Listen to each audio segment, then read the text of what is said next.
Now, we are going to start the next chapter, that is your reaction mechanism.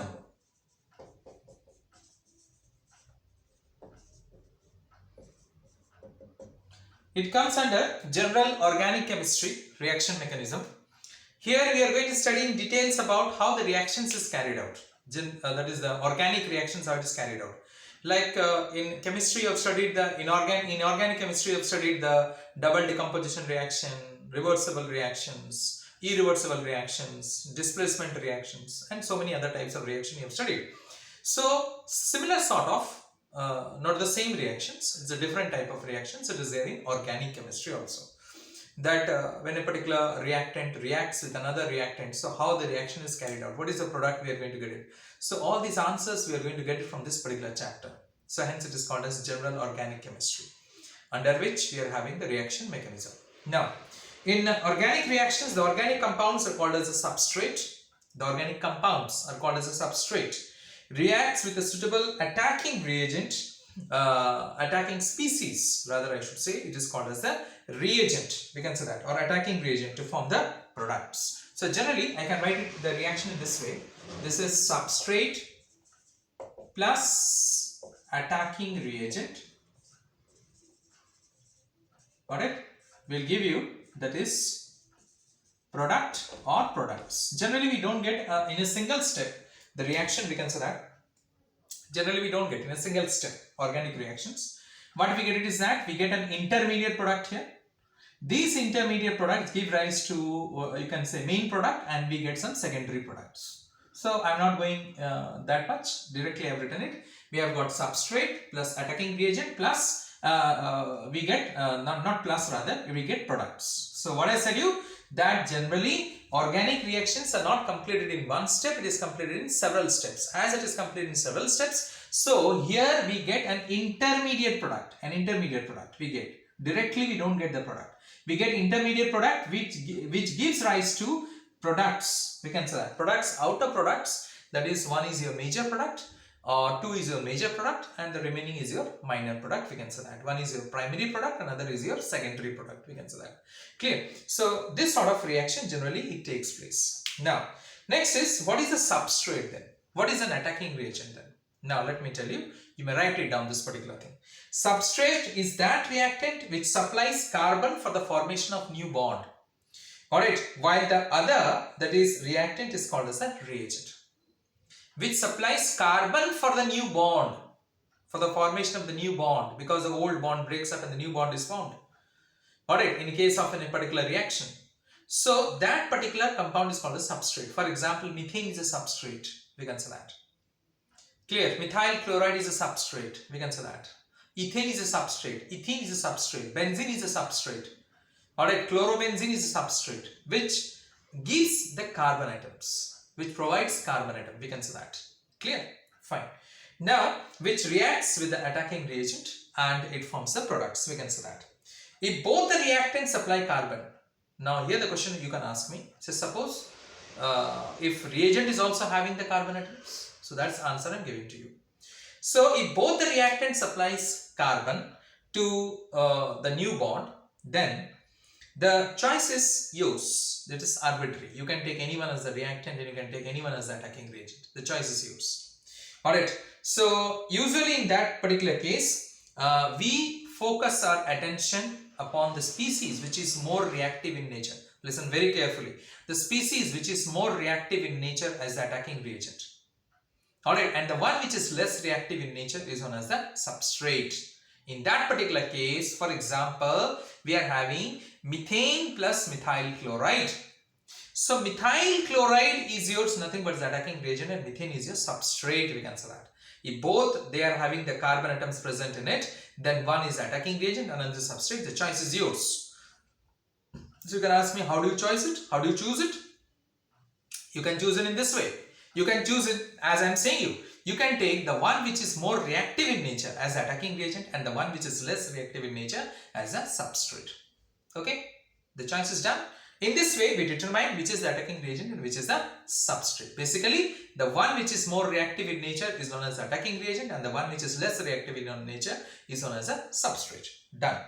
So when we do the reaction in a sequential step, alright, when the reaction is being carried out in a sequential manner, one after another, that is called sequential manner, then that particular reaction is known as the reaction mechanism. We can say that is called as the mechanism of the reaction.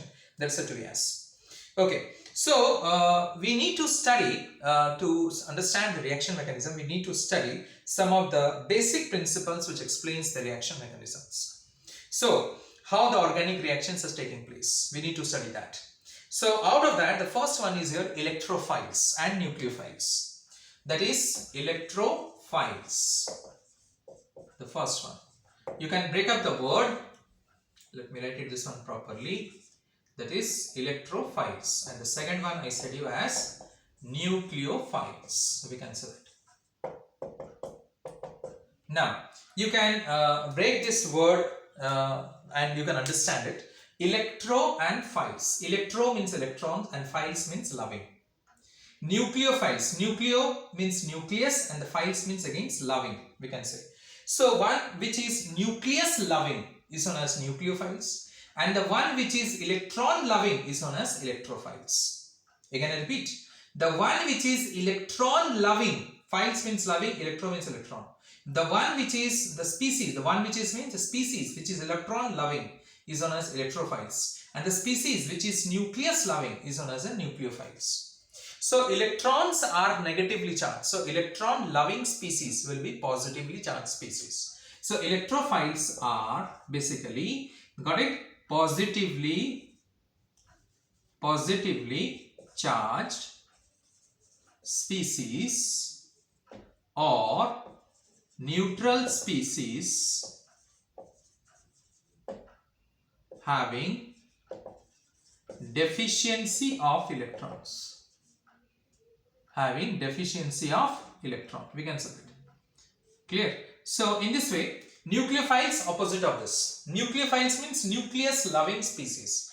So nucleus is what charge? Positively charged. So nucleus loving species has to be negatively charged. It is negatively charged species. We can say that negatively charged species or neutral species having excess of electrons. So they are said to be as what you can say nucleophiles and electrophiles. So electrophiles what you can say are the electron loving species. Their attraction for electrons is due to the presence of the electron deficient atom in them. We can say that electron deficient atom. So electrophiles may be either positively charged, I have written it, or what you can say neutral species having deficiency of electrons. So nucleophiles is just opposite. From the name itself we can understand it. So positive electrophiles can be H plus, can be Cl plus, can be CH3 plus, can be Br plus, can be I plus, can be NO2 plus. Got it? Can be NO plus, can be R plus. R means any alkyl group. We can say that. Clear? So in this way they are positively charged what you can say electrophiles. And neutral electrophiles can be R, only R, that is methyl, ethyl, propyl, butyl, that is alkyl group. Then carbenes, Cr2 group. Carbenes, CrBenes, carbenes, that is Cr2 group. Nitrenes, that is Nr, we can say that. We can say. And BF3, AlCl3, FeCl3, SnCl2, SnCl4, etc. They come under neutral electrophiles, so to say. Neutral electrophiles are those electrophiles, they are neutral in nature, they don't have any charge, but they have got deficiency of electrons in them. So if it deficiency means definitely it will borrow electrons to get what you can say satisfied, to become what you can say whole compound. So hence for that particular reason what you find is that these species are said to be as electrophiles. They are neutral in nature, but they have got deficiency of electrons, and hence they, due to that reason, as they have got deficiency of electrons, they need electrons, they have got attraction for the electrons, got it? So hence they behave as electrophiles. So nucleophiles is just opposite, we can say that. So it does not mean that electrophiles, all positively charged species are electrophiles. That does not mean, remember that. Electrophiles always attacks the substrate molecule at the height of at the site of higher electron density. This we note it down. Got it? So they are they behave as a Lewis acids. Electrophiles are, they are the Lewis acids. They attack the substrate molecule. Again I repeat, they attack the substrate molecule at the site of the highest electron density, where the electron density is maximum, because they want electrons. So they will attack that particular species. They will attack that particular, what you can say, point where the electron density is maximum, and they will gain electrons from it. Alright, and hence I said you that all positively charged species does not mean they are electrophile. Like Na plus is not an electrophile, NH4 plus is not an electrophile, Ca2 plus is not an electrophile. Why? Because these positively charged species have their outermost shell fully filled. They do not have deficiency of electrons. Alright, they do not have any tendency to borrow an electron from it, to gain an electron from the, what you can say, other species, to attack the other species. Like Na plus, after losing one electron, its outermost shell is fully filled. NH4 plus, after gaining H plus ion, its outermost shell is fully filled. We can say that. Got it? So hence, what you can say that Na plus, H3O plus, NH4 plus, Ca2 plus, Mg2 plus, they are not considered as electrophiles, even if they are positively charged, because after losing electrons, their outermost shell is fully filled and they don't have any tendency to gain electrons further. They don't have any tendency. You can say that. Got it? So hence they do not behave as electrophiles, so to say.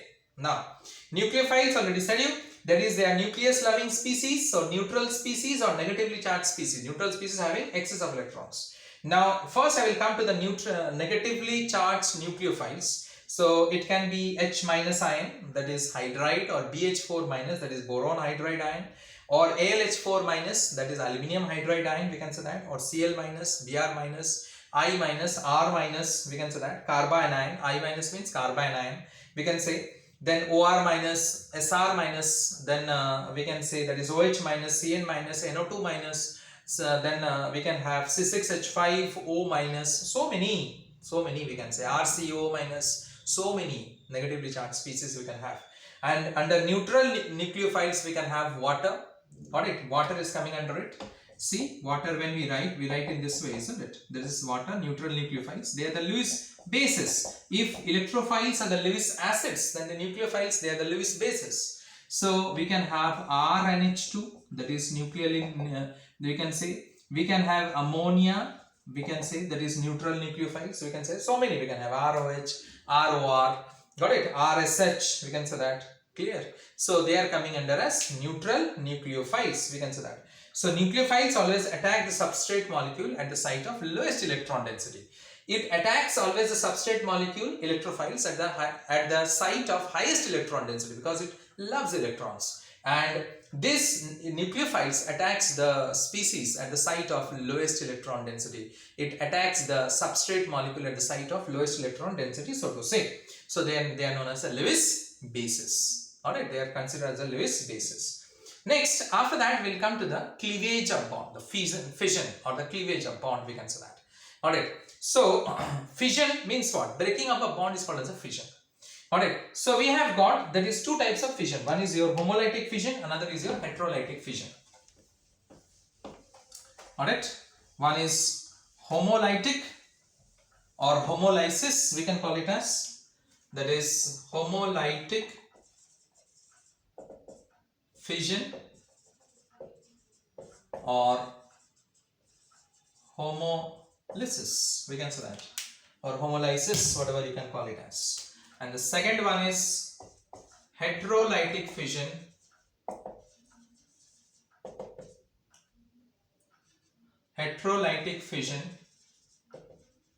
or heterolysis, we can say that.